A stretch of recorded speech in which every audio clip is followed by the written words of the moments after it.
하나님의 임재 시리즈 9번째 시간, 제목은 스승 없이 혼자 말씀을 골라 듣는 시대의 위험성. 스승 없이 혼자 말씀을 골라 듣는 시대의 위험성.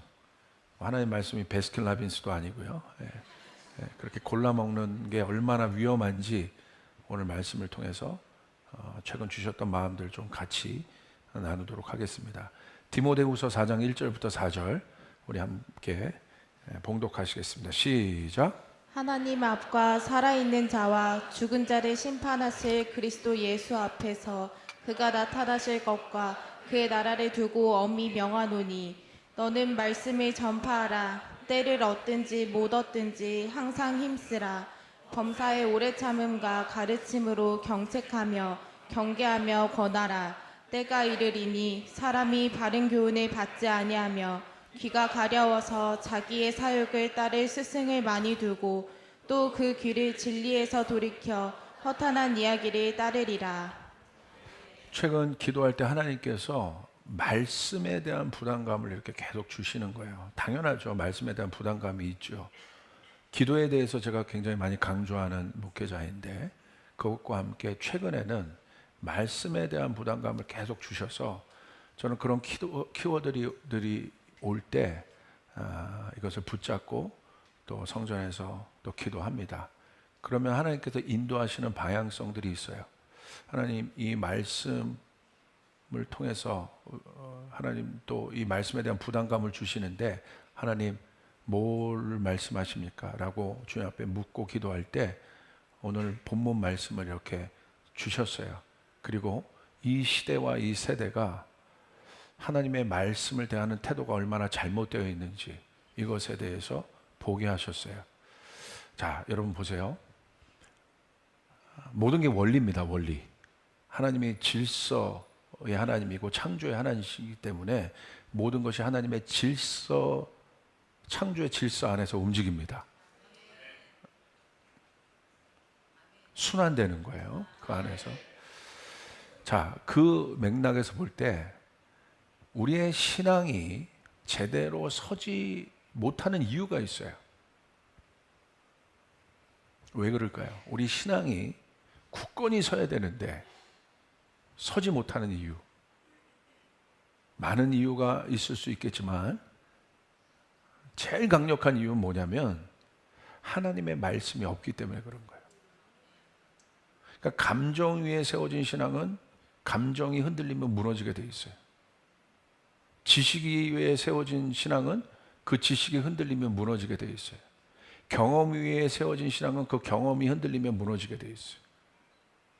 무너지지 않는 것, 변하지 않는 것은 하나님의 말씀입니다. 하나님이 말씀이 들어가야 쓰는 거예요. 할렐루야. 그래서 처음 예수 믿은 분들은 예수님을 입으로 시인하여 구주로 고백하여 예수 믿어서 예수 믿고 구원받았습니다. 그런데 아직 쓰는 단계는 아닌 거예요. 악인 거예요. 애기.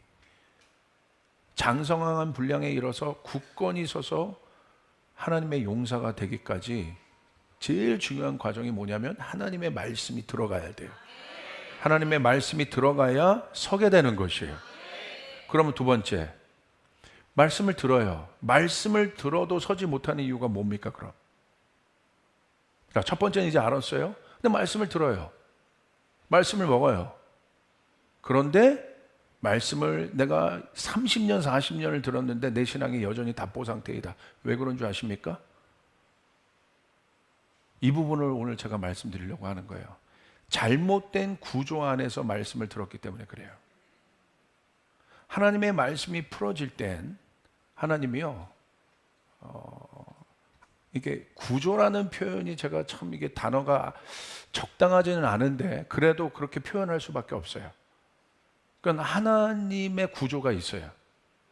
그러니까 하나님 이걸 법칙이라고도 할 수 있고 원리라고도 할 수 있어요. 그게 그런 맥락의 단어라고 생각하시면 돼요. 거기서 풀어져야 되는데 하나님의 말씀이 풀어지는 구조는 뭐냐? 하나님의 본성과 속성을 알아야 돼요.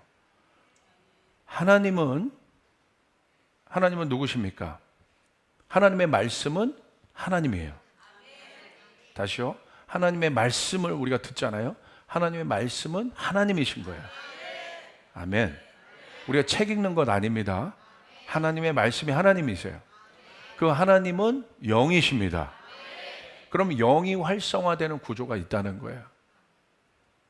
하나님의 말씀이 활성화되는 구조가 있다는 거예요. 거기에 들어가야 하나님의 말씀이 워킹하기 시작해요. 그게 바로 어떤 구조냐? 하나님의 말씀, 하나님, 그 하나님의 말씀 하나님이신데 그 하나님은 어떤 분이에요? 권위입니다. 권위. 질서입니다. 이 시대의 모든 영역 안에 지금 혼돈과 무질서가 있는 이유가 본질적으로 보면 많은 이유가 있겠지만 권위와 질서가 무너진 이유는 뭐예요? 하나님을 대적하는 일들이 일어나고 있기 때문에 그런 거예요. 지금 특별히 교육의 환경과 영역을 보십시오. 우리 아이들이 이제 미래를 이끌어갈 주역들 아니겠습니까? 그런데 여러분 공교육 보십시오. 뭐가 무너졌어요? 권위가 무너져 있어요. 질서가 무너져 있어요.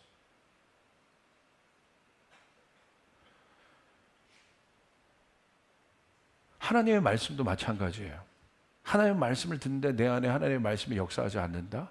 잘못된 구조에서 듣기 때문에 그렇습니다. 하나님은요, 그 말씀을 어떤 구조에서 풀어내시냐? 권위 안에서 풀어내세요. 영적인 영역에서, 영적인 사역에서 제일 중요한 게 뭐냐면 어토리티입니다. 어토리티가 있어야 그걸 익수시아라고 하는데 두나미스를 가질 수 있어요. 이게 굉장히 중요한 거예요. 권위가 없는 힘은 위험한 겁니다. 경찰이 엑수시아라는 권위가 있어요. 어떤 두나미스를 쓸 수 있는 힘이 있는 거예요. 이게 중요한 거예요. 그 안에서 하나님의 말씀이 역사합니다. 그러면 이제 우리가 하나님의 말씀이 풀어질 때 왜 역사하지 않느냐?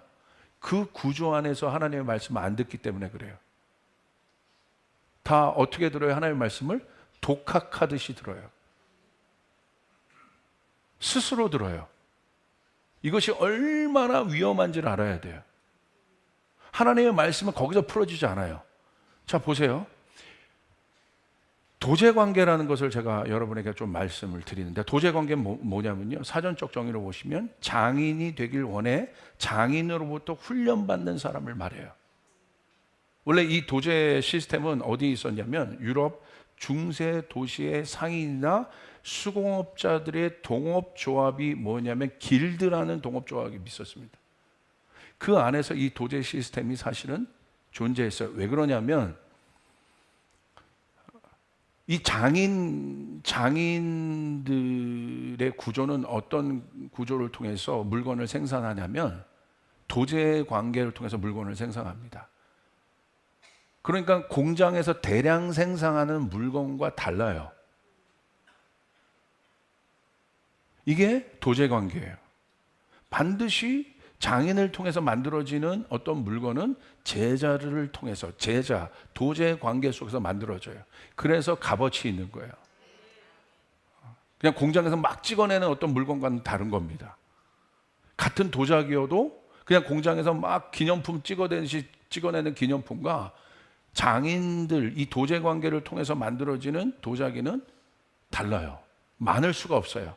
그래서 그 당시 있었던 길드라는 협동조합 속에서 그런 시스템들이 막 발달되니까 스스로 자기들이, 그 장인들이 자기들의 상권을 보호하기 위해서 만든 것이 바로 이 도제 관계 시스템입니다. 자, 이 일들이 왜 필요한지를 이 시대 가운데 우리가 한번 생각해 볼 필요가 있습니다. 자, 지금 어떻습니까? 지금은요, 기술이 모든 것의 핵심이에요. 탑이에요. 이 테크놀로지가 발달되었다는 건 뭐냐면 테크놀로지를 통해서 모든 소스들이 오픈되고 있습니다. 근데 미래 교육들도 이제 아마 그럴 거예요. 이제 대학교 교수님 이런 분들이 굉장히 위기인데, 왜냐하면 자기만 갖고 있었던 강의 노트들이 이제는 없는 거예요. 모든 소스들이 오픈되어 있어요. 그러니까 사실 어마어마한 무한 경쟁 시스템으로 지금 들어가는 건데, 자, 좋은 부분이 있지만 그것을 통해서 여러분 무너지고 있는 것이 무엇입니까? 이런 스승과 제자의 관계들이 무너지고 있어요.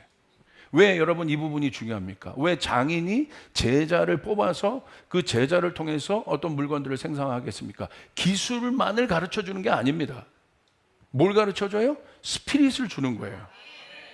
스피릿이 들어가는 거예요. 우리는 AI에게 스피릿을 받을 수는 없어요. 기술을 받고 정보와 데이터는 얻을 수 있지만 그 장인이 줄 수 있는, 스승이 줄 수 있는 스피릿은 받을 수 없다는 거예요. 그래서 공장에서 찍어낸 물건과 그런 도제 관계를 통해서 장인들을 통하여 만들어낸 물건이 왜 다르냐면 스피릿이 다른 것이에요. 이거는 받을 수 없다는 거예요. 자, 그 스피릿은 뭐라고 얘기해요? DNA라고 얘기할 수 있어요. DNA는 내가 만들 수 있는 게 아니에요. 전이 되는 것입니다. 그래서 어떤 것들을 보면 어떤 제자들을 볼 때 어떤 얘기를 하냐면, 와, 저 사람 누구 DNA가 있다. 누구 스피릿이 있네. 그런 얘기를 하는 이유가 무엇입니까? 그 관계 속에서 만들어졌기 때문에 그런 거예요. 학원에서 아니면 어떤 교육 시스템에서 그런 것이 무너진 상태에서 막 빵 찍어내듯이 만들어진 아이들이 아니라는, 그런 사람들이 아니라는 거예요. 예수님도 도제 관계 속에서, 스승과 제자 관계 속에서 제자를 키우셨어요. 군중들을 통하여 예수님이 일하지 않으셨어요. 제자를 키우신 이유가 무엇입니까? 스피릿을 주기 위해서. 그러기 때문에 예수님의 제자들은 다 누구의 스피릿을 갖고 있었어요? 예수님의 스피릿을 갖고 있었어요. 이게 영입니다, 스피릿이. 영은 내가 만들 수 있는 것이 아니라 전이 되는 것이에요. 할렐루야. 아멘. 지식은 내가 습득할 수 있어요. 그러나 영은 그러지 않아요. 하나님의 영으로부터 오는 것들은 그렇게 받을 수가 있는 것이 아니에요. 반드시 위에서 아래로 전이를 시켜줘야 되는 거예요. 할렐루야. 여러분, 무당들도 보십시오. 무당이 어떻게 만들어져요? 지가 스스로 무당됩니까? 아니요. 위에 무당이 있는 거예요. 스피릿이 전이 되는 거예요. 가짜 무당을 학습무당이라고 해요. 흉내만 내는 무당. 스피릿이 없는 무당. 가짜인 거죠. 자기가 그냥 배워서 인터넷 보고도 무당 될 수 있는 거예요. 영은 그런 것이 아닌 거예요. 여러분, 우리가 어떤 이단이나 그런 악한 이단이나 신천지나, 여기 신천지 없죠? 할렐루야. 갑자기 거기에 빠진 사람들 보십시오. 우리가 이해가 안 되잖아요. 왜 어떻게 저럴 수 있어? 상식 바깥의 일들을 막 하잖아요. 왜 그런 줄 아십니까? 영이 전이 된 거예요. 스피릿이 전이 됐기 때문에 그런 일들이 일어나게 되는 것입니다. 왜 이 부분에 대해서 여러분에게 말씀드리느냐? 하나님의 말씀이 어떻게 되어 있는지, 어떤 구조를 통해서 하나님의 말씀이 우리 가운데 전달되어지는지에 대해서 우리가 명확하게 알아야 우리가 믿음 안에 쓸 수 있습니다. 할렐루야.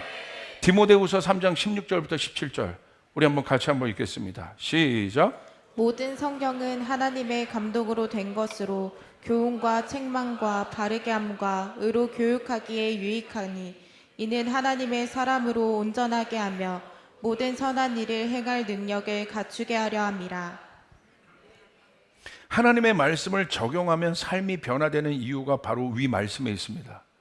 하나님의 말씀의 목적이 있어요. 그게 바로 17절이에요. 어떤 목적이 있습니까? 하나님의 말씀이 우리 안에 들어가면 하나님의 사람으로 온전케 된다. 그리고 하나님의 말씀이 우리 안에 들어가면 모든 선한 일을 행할 능력을 갖추게 된다. 하나님의 말씀이 우리 안에 들어갈 때 어떤 일이 일어나요? 하나님의 사람으로 온전케 되고 모든 선한 일을 행할 능력을 갖추게 되는데, 그것이 어떻게 우리 가운데 하나님의 말씀이 그 목적 가운데 우리를 그렇게 준비시키는지가 바로 16절입니다. 어떻게 되어 있습니까? 모든 성경은 하나님의 감동으로 된 것으로 교훈과 책망과 바르게 함과 의로 교육하기에 유익하나니. 할렐루야. 그냥 되는 것이 아닙니다. 하나님 말씀이 우리 가운데 들어와서 교훈하고 책망하고 바르게 하고 교육합니다. 그렇게 될 때 우리는 하나님의 사람으로 온전케 돼요. 혼자 독학해서 지식 습득해서 내가 변하는 게 아니에요. 혼의 영역이 커진다고 여러분 내가 온전케 되는 것이 아니에요.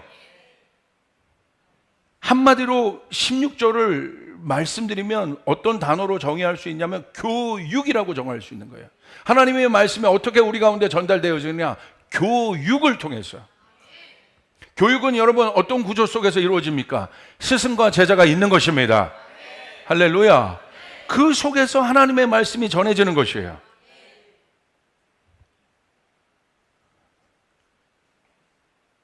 스승과 제자는 지식만 배우는 관계가 아닙니다. 지식도 습득하고 또 여러 가지도 습득할 수 있지만 뭐가 들어오는 거예요? 스피릿이 들어오는 거예요. 여기 음악하는 분들 많죠. 음악하는 분들의 어떤 소망이 있을 거예요. 누구 밑에서 사사받는 걸 중요시 여겨요. 왜 그렇습니까? 기술 배우는 거예요? 그 사람의 스피릿이 들어오는 거예요. 하나님의 말씀도 마찬가지예요. 왜 예수님과 제자의 구조를 보여줬겠어요? 말씀을 해석하는 사람은 바리새인들도 다 해석할 수 있습니다. 말씀을 공부하는 사람은 그 당시에 많아요. 그런데 누구에게 하나님의 말씀이 워킹했습니까? 예수님의 제자들에게 워킹했다는 거예요. 그것은 무엇입니까? 스피릿이 들어갔다는 거예요.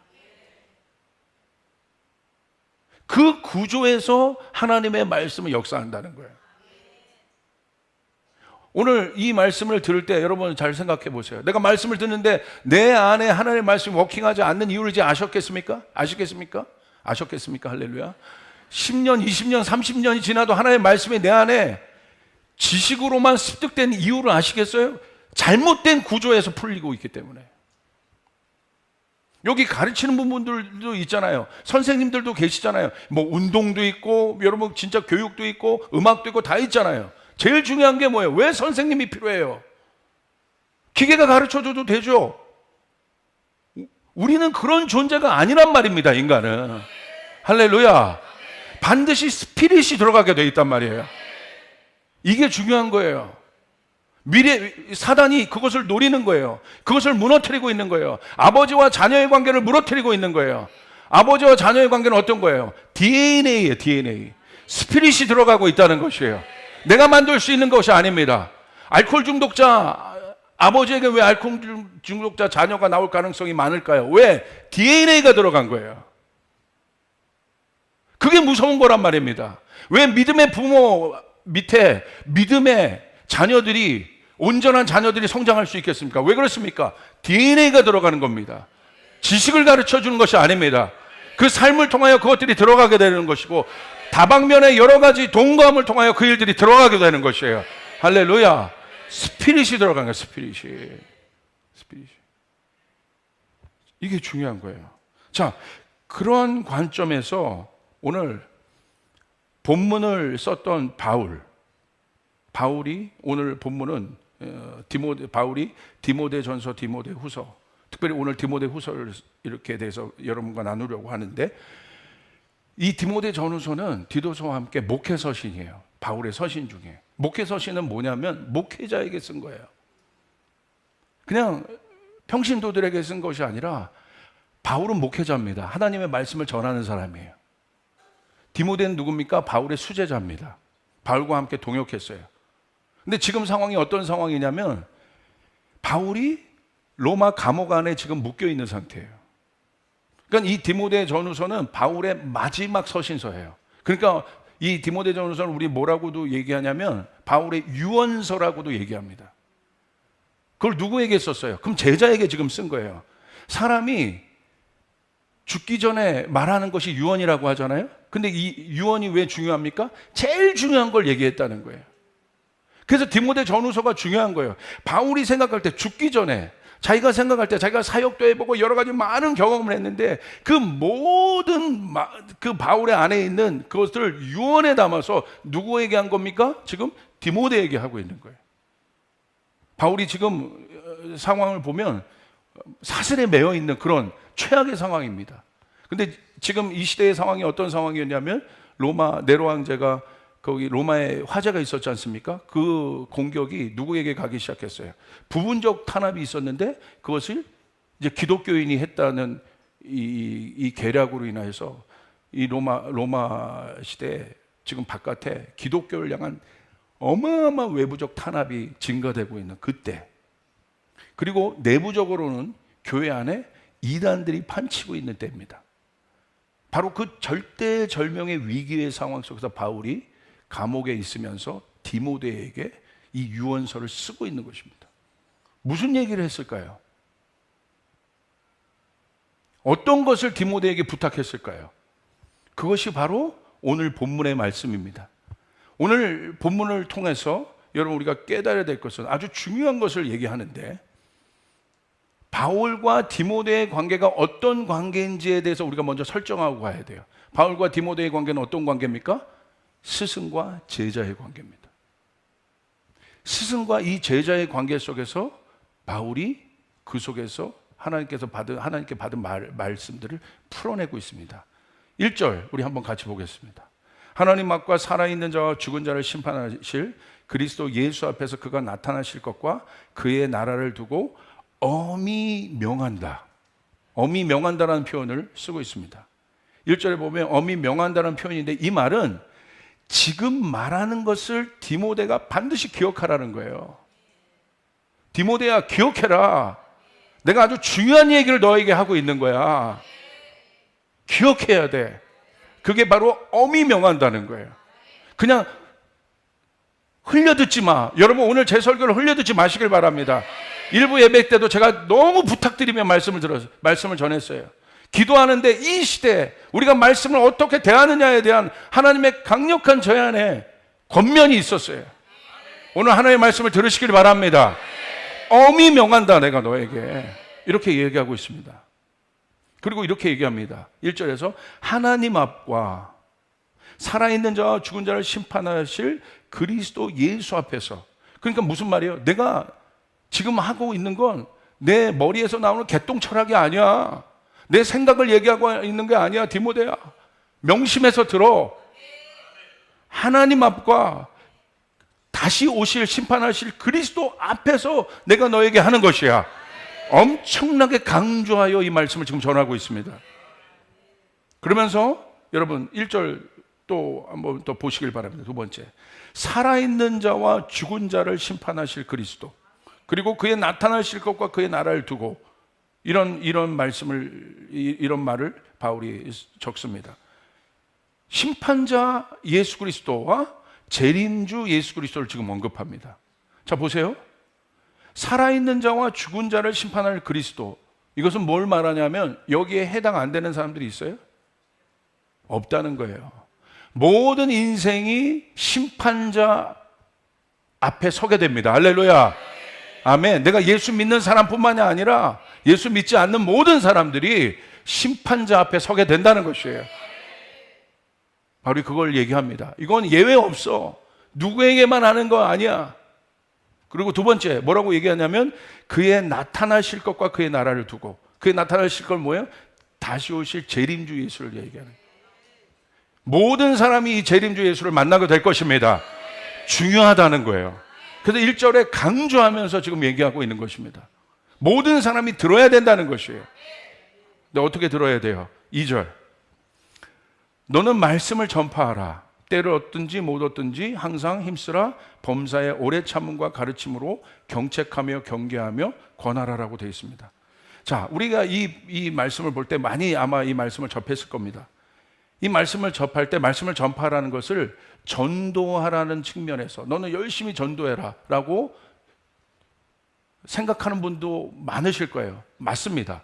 그러나 문맥에서 보면 오늘 바울이 목회자인 디모데에게 쓴 목회서신이란 관점과, 여러분 뒤에 보세요. 오래 2절에 말씀을 전파하면서 이렇게 얘기합니다. 오래 참음과 가르침으로 경책하며 경계하며 권하라 라는 뒷구절을 볼 때, 그 맥락에서 볼 때 이것은 전도하라는 내용이 아니에요. 무슨 내용입니까? 디모데에게 제대로 설교하라는 거예요. 여러분, 전도하는 사람에게 경책하겠습니까? 위로해야죠. 처음 전도하는 사람에게 여러분 사랑하는 말을 해야지 경계하는 말을 하겠습니까? 근데 바울은 그렇게 얘기하는 거예요. 너는 하나님의 말씀을 전하라. 그건 무슨 말이냐면 디모데야, 명심해. 제대로 설교해. 할렐루야. 하나님의 말씀을 제대로 들어야 돼. 제대로 듣지 않기 때문에 문제가 일어나는 거야. 그렇게 많이 말씀을 들어도 역사가 일어나지 않는 거야. 왜? 제대로 듣지 않기 때문에. 오늘 바울이 얘기하고 있는 거예요. 제대로 말씀을 전해라. 그 당시 교회에게 제대로 말씀을 전해라. 할렐루야. 그것이 더 맞아요. 그러면서 뭐라고 얘기합니까? 말씀을 전할 때 제대로 말씀을 너는 설교해야 되는데 어떻게 설교해야 되냐? 이 문제 때문에 도제 관계가 필요한 거예요. 스승과 제자의 관계가 필요한 거예요. 뭐라고 얘기합니까? 경책하라. 경책한다는 건 뭐예요? 원어적인 뜻으로 보면 정신을 차리도록 꾸짖는 거예요. 독학하는 사람이 여러분 경책을 받겠습니까? 자기가 원하는 말씀 골라 듣는 사람이 경책함을 받겠어요? 하나님의 말씀의 구조는 그렇게 풀리는 것이 아니라는 거예요. 뭐라고 얘기해요? 경책하다, 책망하다.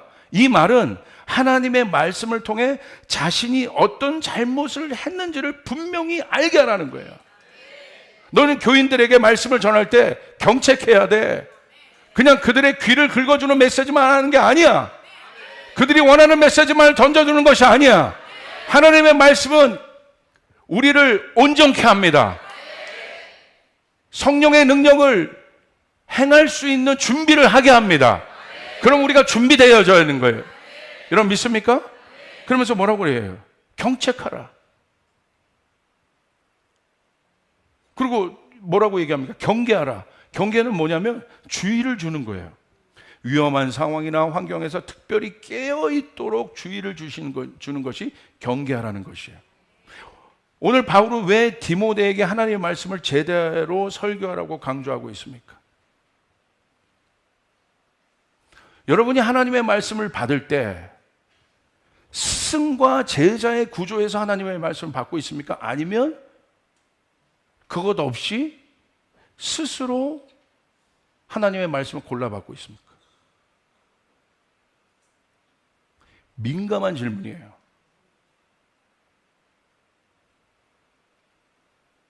굉장히 중요한 거예요. 스스로 독학하듯이 하나님의 말씀을 먹으면 지식밖에 안 들어와요. 경책함을 받을 수 없습니다. 근데 바울이 강조하는 거예요. 경책해야 돼. 경계시켜야 돼. 그 이유가 3절, 4절에 나와 있어요. 왜 그렇게 해야 되는지. 우리 3절, 4절 우리 같이 한번 읽겠습니다. 시작. 때가 이르리니 사람이 바른 교훈을 받지 아니하며 귀가 가려워서 자기의 사욕을 따를 스승을 많이 두고 또 그 귀를 진리에서 돌이켜 허탄한 이야기를 따르리라. 바울은 뭐라고 얘기하고 있습니까? 때가 온다. 그때 어떤 일이 일어나게 되느냐? 사람들이 바른 교훈을 받지 아니하고 귀가 가려워서 자기의 사욕을 따를 스승을 많이 두는 때가 온다. 때가 온다. 그때는 어떤 때냐? 하나님의 말씀을 듣는데 귀를 진리에서 돌이켜 허탄한 이야기를 듣듯이 하나님의 말씀을 듣는 때가 온다.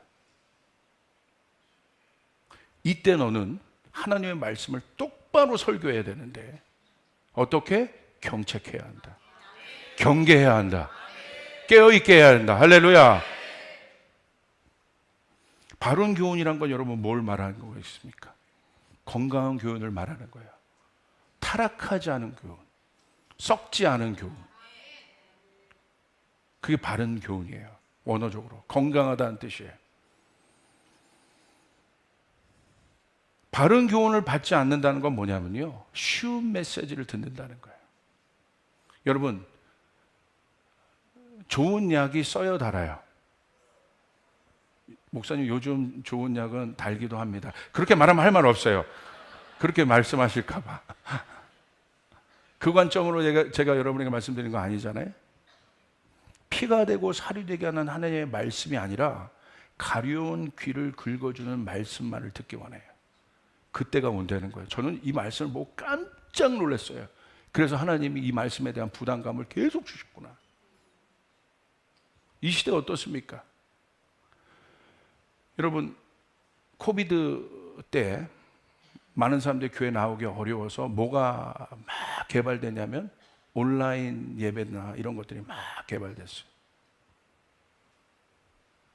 하나님이 그 영역을 통해서 분명히 하나님이 일하셨고 하나님이 역사하셨습니다. 그리고 그때 유튜브를 안 하는 교회가 없을 정도로 다 유튜브를 할 수밖에 없게 되었어요.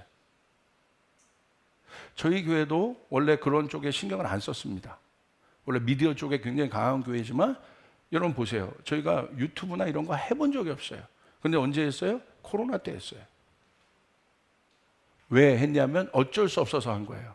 교회를 못 나오니까.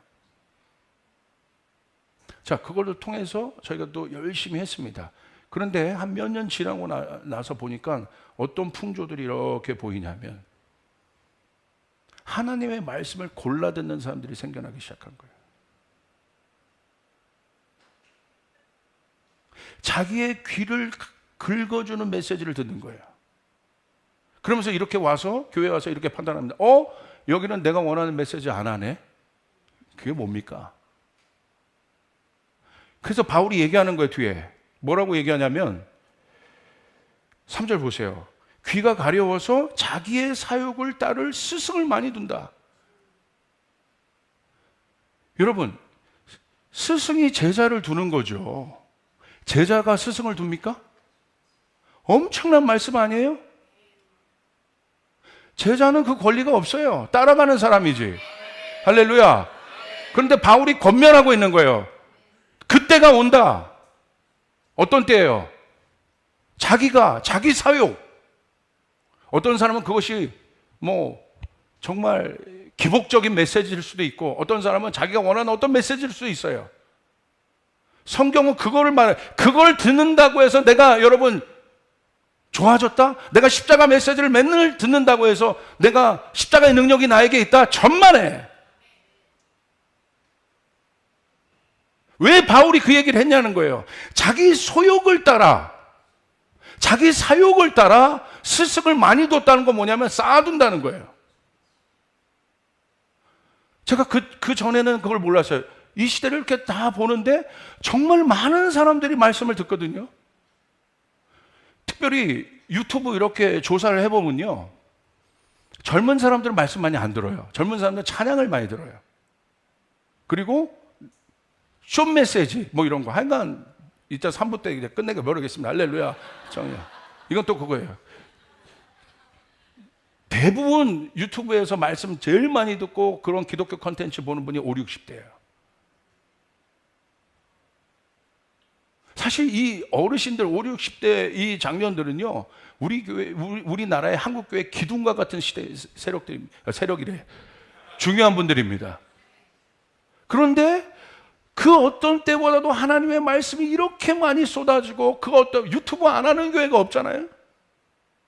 그 어떤 때보다 하나님 말씀이 이렇게 많이 공급되어지는데 왜 교회는 약해지냐는 거예요. 왜 우리의 믿음은 약해지냐는 거예요. 뭔가 아는 거는 많아. 왜 교회는 하나 되지 못합니까? 자기를 실제적으로 공동체 안에서 부인하는 사람들이 왜 안 나옵니까? 벌써 들어가면 나랑 틀린 말하면 벌써 이렇게 경계하는 거예요. 그 악한 습관이 도대체 어디로부터 온 겁니까? 공동체에서 왜 죽지 못합니까?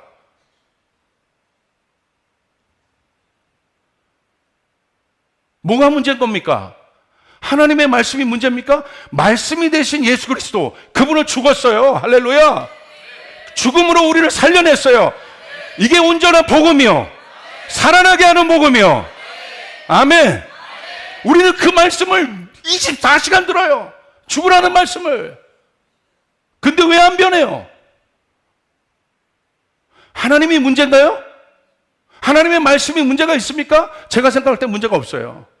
하나님의 말씀이 문제가 있습니까? 제가 생각할 때 하나님의 말씀이 문제가 없어요.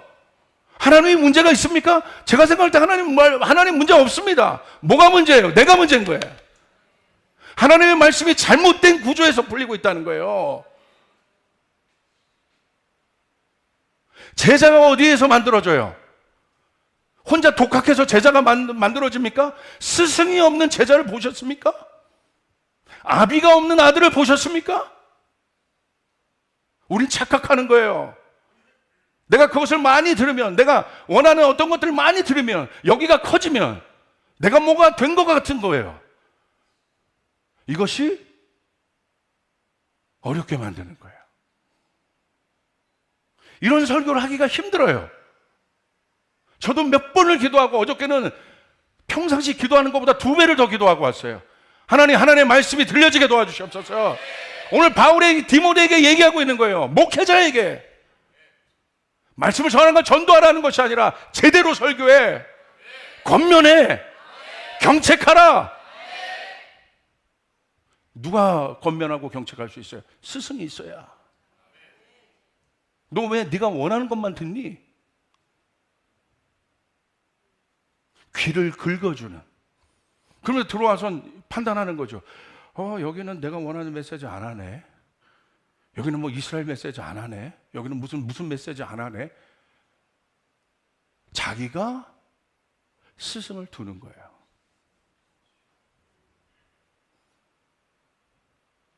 주님이 기도하는데 지훈아, 정확하게 이 부분을 설교해. 오늘 이 설교를 듣고 변하는 사람들이 일어날지어다. 일어날지어다. 제자들이 일어날지어다. 여러분이 묻습니다. 여러분에게 스승이 있습니까? 그 스승은 어떤 사람이에요? 경책하는 사람이에요. 그 경책을 통해서 내가 어떤 잘못을 했는지 깨워주는 거예요. 권면하는 거예요.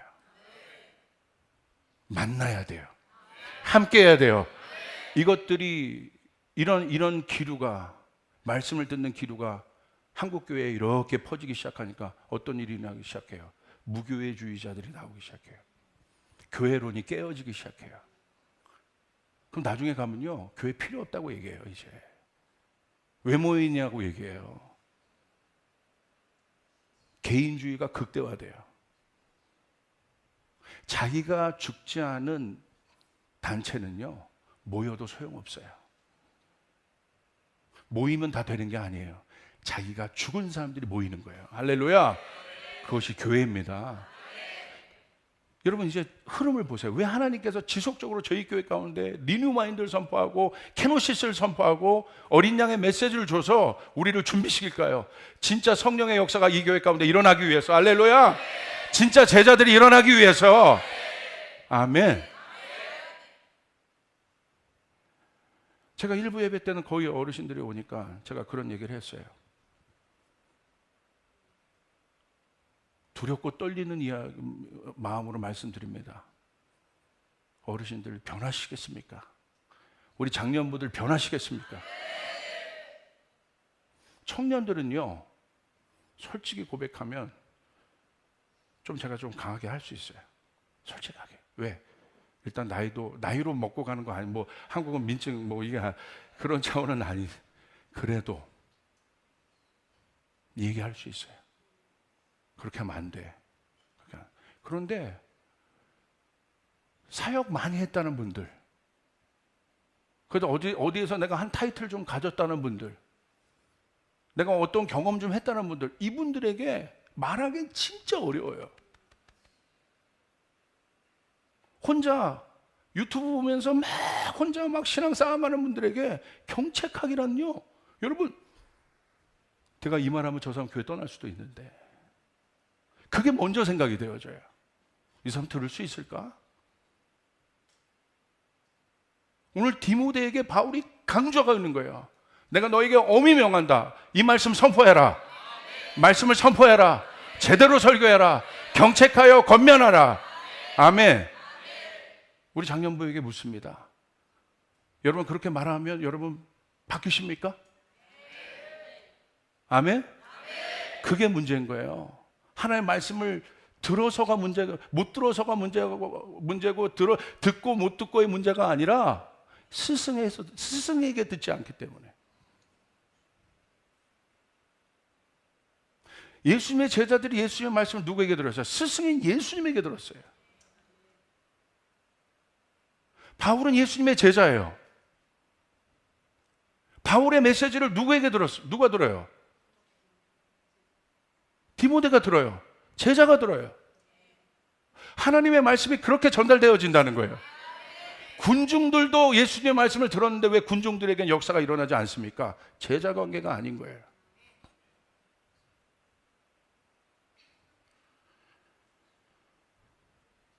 여러분 4절 보세요. 귀를 진리에서 돌이켜 허탄한 이야기를 따르리라. 무슨 말이겠습니까? 허탄한 이야기는요, 원어로 보면 신화를 말하는 거예요. 신화는 어떤 거예요? 허구적인 이야기예요. 허구적인 이야기를 따른다는 거 무슨 말이냐면 허구적인 이야기가 재밌죠. 여러분 얼마나 재밌습니까? 신화가. 그리스 신화 얼마나 재밌어요. 왜? 그리스 신화가 그냥 재밌는 이유는 적용 안 해도 되거든. 재밌지. 재미로 볼 수 있죠. 재미로 들을 수 있죠. 근데 하나님의 말씀은요, 밋밋해요. 이거 해라, 기도해라, 말씀 봐라. 마치 아버지가 자녀에게 잔소리하듯이.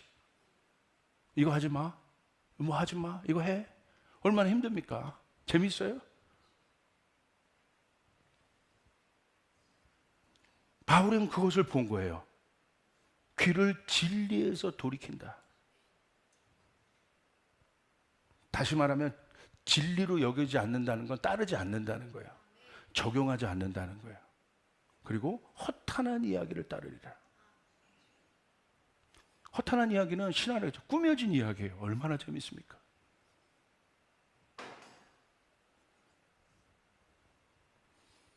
여러분 하나님의 말씀을 줄 때 어떤 사람들 그런 사람도 있어요.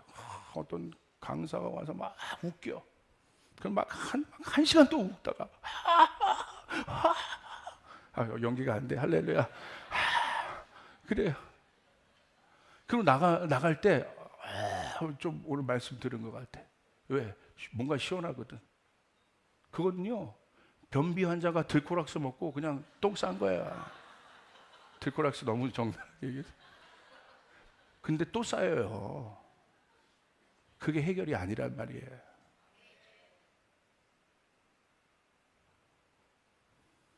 저도요, 여러분, 1시간 동안 여러분 웃겨드릴 수 있어요. 의심하십니까? 할래. 제 아내가 뒹굴릅니다. 떼굴떼굴 제가 막 떼굴떼굴 굴러다녀요. 제가 한번 웃기게. 그거 뭐 터졌잖아요. 봐봐. 계속 웃을지어다. 이게 뭐라고 웃어요. 할렐루야. 여러분, 유머 백과사전 막 찾아오면 여러분 뭐 그런 거 읽어갖고 웃기게 하는 거 그거 왜 못하겠습니까? 예? 여러분 제가 한번 여러분에게 힌트를 드릴게요. 인천 앞바다의 반대말이 뭐예요? 인천 앞바다. 인천 엄마다. 지금 막 물어보는 사람 있어요. 그게 뭐야? 인천 앞바다? 근데 인천 엄마다. 즉흥적으로 제가 성령 받지 않고 나온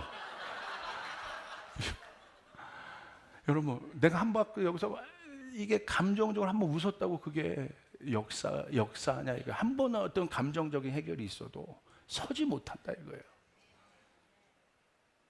내가 하나님의 말씀을 듣고 쓰려면 스승으로부터 들어야 돼요. 할렐루야. 아멘. 그래야 교회가 세워집니다. 공동체가 세워집니다. 그런 사람이 이 교회에 많아야 돼요. 그러면 내 앞에 있는 스몰 리더도 스승인 거예요. 때로는 미성숙할 수 있어요. 그러나 주께서 공동체에서 세워준 건이기 때문에 듣는 거예요. 그거 연습하는 겁니다. 그리고 본인이 리더가 될 수 있고 사역자도 될 수 있어요. 그러면 그 사람이 또 그 권위를 배웠기 때문에 좋은 팔로워가 좋은 리더가 되고 좋은 제자가 좋은 스승이 되고 좋은 아들이 좋은 아버지가 됩니다. 할렐루야. 아멘. 믿습니까? 그거예요. 하나님은 권위시기 때문에 그 구조에서 하나님의 말씀도 권위이기 때문에 거기서 역사가 일어나게 되는 거예요.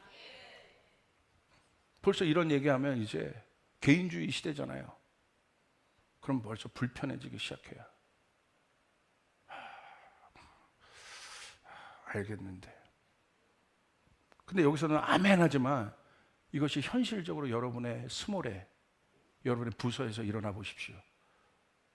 올라오는 겁니다. 이제 거기서 내가 죽는 거예요. 똑똑해서 따르는 게 아니에요. 그 사람이 나보다 월등해서 따르는 게 아니에요. 그리스도를 닮아가기 때문에 따라가는 거예요. 할렐루야. 그때 공동체가 만들어지고 거기서 결국 나는 성장해요. 그런 관점에서 보면 저는 좋은 사역자가 아닙니다. 부족합니다. 제가 감히 이런 말씀을 제가 제 의로 어떻게 전할 수 있겠습니까? 제가 잘해서 이런 말씀을 전하겠습니까? 바울처럼 디모데에게 내 중심 안에 있는 피 끓는 호소를 하는 겁니다. 우리가 이 부분을 넘어가지 않으면 우리 교회에 진정한 제자가 나올 수 없다. 할렐루야. 우리가 그렇게 되기를 바랍니다.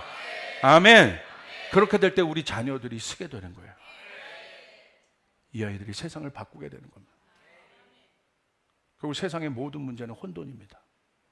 메시아죠. 막 으깨져 가고 있어요. 그래서 이런 구조에서는 어떤 것도 쓸 수 없어요. 여러분의 비즈니스 쓸 수 없어요. 안 써져요. 여러분의 자녀 못 씁니다. 근데 어떤 사람을 세울 거냐? 하나님의 말씀이 들어간 사람에게. 그 사람에게 비즈니스가 세워지게 될 것이고, 일터가 세워지게 될 것이고, 할렐루야.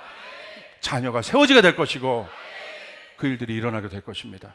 믿으신 분은 하나님 앞에 영광의 박수 올려드리겠습니다. 아멘. 아멘. 우리 부모님들 이렇게 보실 때 어떤 자녀가 이쁩니까? 샤넬백 사주는 자녀가?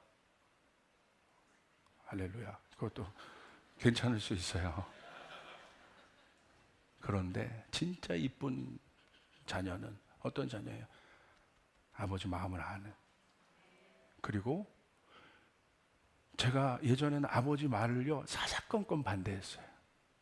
어느 정도인지 아시겠죠? 조나단 목사는요 그 빈틈을 트고 나서 항상 순종하는 모습을 보였지만, 저는 사사건건 반대하고 부딪히고 반골 기질이 있어가지고 얼마나 싸웠는지 몰라요. 아버지랑도 아버지 막 목회를 그렇게 하면 그러니까 개척교회지 막 이러면서 막. 지금 거기에 막 힐송처럼 예배를 해야 될 거 아니야. 30명 모인 개척교회에서 트렌드를 모르네 아버지 막 이러면서 그랬어요 막. 그런데 제가 개척하고 한번 철이 들더라고요. 한 영혼 오는 게 그렇게 귀한 거예요. 아, 나 철없었구나. 내가 아버지의 스피릿을 받지 못했구나. 그런데 제가 어느 정도 이제 들어가고 저희 아버지 은퇴하니까 아버지가 하시는 모든 것이 완벽하지는 않죠. 때로는 어거지스러운 것도 있고 그렇게 보이죠. 그런데 제가 이제 어떻게 하는 줄 아십니까? 아버지 원하는 대로 하십시오. 몰라서 그런 거예요? 반발 못해서 그런 겁니까? 왜? 존재를 존중해야 하는 거예요. 그게 스피릿이 전해지는 거예요. 교회도 마찬가지입니다. 하나님의 말씀도 마찬가지입니다. 그 구조에서 하나님의 말씀을 받을 때 하나님의 말씀을 워킹하기 시작한다. 왜 신앙이 무너지고 약해지겠습니까? 첫 번째는 자신의 신앙을 경책하며 권면할 수 있는 스승이 없습니다. 어떤 사람 이런 사람이 있어요. 나는 오직 성령의 음성만 듣고 성령의 경책과 경계만을 듣는 사람이야. 그런 사람이 있습니까? 있더라고요. 목사님, 저는 성령의 음성만 들어요. 그러면서 이 교회에 자꾸 왜 계시는지. 제가 이렇게 말하면 얼마나 불편하시겠어요, 이런 분들. 저는 성령의 음성만 들어요. 이런 사람들의 위험성은 뭐냐면 말씀을 자의적으로 적용합니다. 그리고 이게 교만인 거예요. 자, 보세요. 예수님도 그 구조에서 말씀을 전하셨어요. 디모데도 그 구조에서 말씀을 들었어요. 바울도. 우리가 예수님보다 디모데보다 바울보다 월등합니까? 그들도 그 구조에서 말씀을 들었는데. 그런 분들이 있을 수 있어요. 내가 바울과 디모데보다 월등하다 하는 분들을 위로 손을 드세요. 할렐루야. 아무도 없잖아요. 없잖아요. 없잖아요.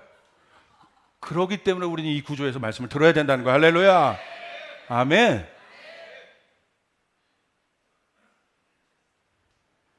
그리고 두 번째는 듣고 싶은 것만 듣는 말씀 청취자들이 늘어납니다.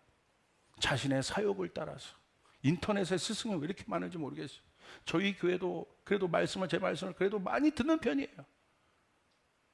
제가 그래도 제 말씀을 막 사람들이 안 듣고 뭐 그렇고 뭐 그랬다면, 목사님 좀 열등감에서 저 말씀하시나? 그렇게 생각. 그런 문제가 아니라, 그게 중요한 것이 아니라, 잘 들어보세요. 지금 크리스천 미디어 하는 분들이요, 전 미국에서 이번에 모여서 포럼을 했습니다. 잘 들어보세요. 지금 모든 것이 유튜브에 들어가 있어요. 유튜브에 모든 것이. 유튜브가 권력이 있습니다. 힘이 있어요. 그럼 유튜브의 권력은 구독자입니다. 그리고 조회수입니다. 어떤 교회가 구독자를 100만 명을 가졌다고 생각해 보세요. 강력하죠. 100만 명은 어마어마한 겁니다. 그리고 그것이 실제적으로 돈이 돼요. 제 말씀도 뭐 가피풀이나 이런 큰 플랫폼에 들어갔기 때문에 많이 전해지는 것도 있어요. 근데 보세요, 100만 명. 근데 이번에 크리스찬 미디어 하는 사람들이 미국에서 왜 포럼을 했느냐? 만약에 절대 권력을 갖고 있으니까 거기서 뭔가 인류 지금 풀어지는 세상의 보편적 가치와 반대되는 이야기를 하면 어떻게 할 겁니까? 그래서 유튜브가 그것을 제한하기 시작한다면, 전체적인 보편적인 가치와 상식이 동성애를 말하면 안 돼. 그런데 100만 명의 구독자를 가진 교회가 하나님의 말씀을 받고 강력하게 동성애를 말하기 시작했어요. 그런데 유튜브가 이제는 그렇게 하지 마세요. 경고합니다. 두 번째 또 해. 그럼 어떻게 됩니까? 그냥 그 방송을 셧다운 시켜버려요. 그럼 100만 명은 묻습니다. 누구 겁니까? 이 포럼을 한 거예요. 유튜브 겁니까? 그 교회 겁니까? 그럼 결국 다시 방송을 열려면 어떻게 해요? 유튜브가 원하는 구미에 맞는 메시지를 해야 되는 거예요. 그래서 어떻게 보면 저는 어느 시점에 가면 이럴 때가 올 수도 있어요. 우리 교회 유튜브고 뭐고 다 내릴 수 있습니다. 진짜 멤버들, 진짜 멤버십, 제자가 키울 수 있는 도제관계. 아멘. 그때가 올 수도 있는 거예요. 이거를 크리스찬 미디어에 종사하는 분이 논의하기 시작했다는 거에 제가 고무적으로 들었어요. 깜짝 놀랐어요. 그래서 그런 자체 플랫폼을 갖고 있는 것들이 생겨나기 시작했어요. 지금 예수님 일대기를 다루는 영화 더 초순이라는 게 있거든요. 그거는 자체 어플을 갖고 있습니다. 그거 보려면 거기 들어가서 봐요. 그러니까 영향을 받지 않습니다. 중국 보십시오. 우리 교회도 우리 중국 자매가 있지만 보세요. 몇천 명의 교회가 한 번의 권력 집단에 의해서 한 번에 문이 닫혀요. 5천 명 되는 교회가 해체되는데 한 달이 안 걸립니다. 이게 현실이에요. 왜 바울이 이 핍박의 시대에, 로마의 핍박이 있고 그 안에 엄청나게 다른 말씀을 전하는 이단들이 일어날 때 왜 바울이 디모데에게 바로 설교해라 너는 이런 얘기를 했겠습니까? 우리가 깊게 생각해야 될 포인트예요. 깊게 붙잡아야 할 포인트입니다. 하나님 말씀은 거기서 워킹합니다. 할렐루야. 동의하시면 아멘 하시길 바랍니다. 내가 듣는 게 아니에요. 하나님 말씀해 주시옵소서. 나의 지도자를 통하여 말씀해 주시옵소서. 나의 스승을 통하여 말씀해 주시옵소서. 그 사람이 말씀을 전할 수 있는 거예요. 그때 역사가 일어나게 되는 것입니다. 진짜 제자는, 우리가 이 말씀을 통해서 제가 보고자 하는 것은, 진짜 제자는 스승을 통해 만들어집니다. 스스로 서는 사람은 없습니다. 하나님이 그렇게 만들어 두셨어요. 서로의 부족한 것을 도와가며 공동체 안에서 제자가 스승과 아버지와 자녀의 관계 안에서 서게 되는 것입니다. 그래도 이런 말씀을 할 때 제가 앞에서 설교할 때 어떤 것들을 하면 저항감들이 느껴질 때가 있거든요. 그런데 저희 조이풀 성도님들은 더 세게 해주세요 막 그런 얼굴들이야. 이상한 사람들이에요. 고 목사님은 그 케노시스를 전하고 방에 와서 계속 고민하더라고. 너무 센 거 아니야? 조 목사, 우리 교회 말고는 내가 이 메시지를 해본 적이 없는데. 그런데 이상의 사람들이 눈을 또렷또렷 하면서 더 해달라고 얘기하는 거예요. 목사님, 그래서 속으로 어땠는 줄 아세요? 제가 바깥으로는 아이 뭐 목사님 부족합니다 이랬지만 속으로는 그렇지 할렐루야, 그 뿌듯함. 이런 메시지를 드러내는 우리 성도들의 뿌듯함, 우리가 그렇게 변화되기를 원합니다. 하나님의 말씀이 그렇게 풀어지기를 원합니다. 오늘 말씀을 듣고 무엇이 문제인지를 깨달은 분들은 아멘 하시길 바랍니다. 할렐루야, 할렐루야. 내 안에 있는 고아의 영은 떠나갈지어다.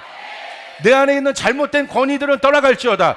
물론 이런 분들이 있습니다. 잘못된 권위자를 통해서 들었던 상처, 아픔들이 있는 분들이 있습니다. 그렇다 치더라도 우린 케노시스와 또 니누마를 통해서 또 제가 계속 여러분에게 말씀한 걸 통해서 여러분이 말씀드렸어요. 새 것이 일어나려면 과거의 것들을 지워내야 돼요. 하나님, 그리고 이제 그곳에 묶여서 사는 것이 아니라 하나님, 이 새로운 공동체에서 새로운 일들이 세워지게 도와주시옵소서. 그래서 목사님을 위해서도 기도하는 것입니다. 여러분 리더들 위해서 기도하는 것입니다. 하나님 붙잡아 주시옵소서. 우리 함께 이 일들을 세워가는 것이에요. 하나님 나라가 실제가 되는 것을 보기 원하는 것이에요. 믿으시면 아멘 하시길 바랍니다. 아멘. 그렇게 달려갈 수 있는 저희들 되시길 바랍니다. 우리 주님께 영광의 박수 올려드리겠습니다.